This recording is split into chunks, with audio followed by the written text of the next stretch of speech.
Well, welcome everybody to week 3 of our online program. This month's theme is on spirituality. So, as I've been mentioning, Dr. Ken Hart and I are writing this chapter on spirituality, and we got about 2 months to do it, so we're trying to figure out what it is. So, as usual, the more I think about it, the more confused I get. At any rate, so I've been reading up all on this research and been discovering that one of the things that everyone says about spirituality is that it's a good thing. So the general idea is there is some force that pervades the universe, whatever force this is, who knows, but some force, and it's a benevolent force, it's a good force. And the idea of spirituality seems to be that if you can tap into this force, then your life will get better. So it's a very positive thing.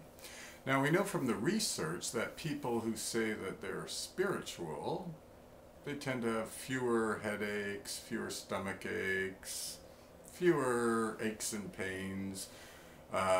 Some people argue they live longer, probably because they're less stressed out and so they don't have all of the problems created by stress. Anyway, so at one level, at the physical level, this seems to be a positive thing. But there's a deeper part of it, and you may remember when you were a client here, we talked a lot about this very famous psychiatrist by the name of Viktor Frankl. And Frankl was the fellow who wrote about his experiences in Auschwitz concentration camp. Anyway, Frankl talks a lot about spirituality, and Frankl's interpretation is that each of us has this spiritual core, as he called it. Or in the death camps, it was like this defiant human spirit he would talk about.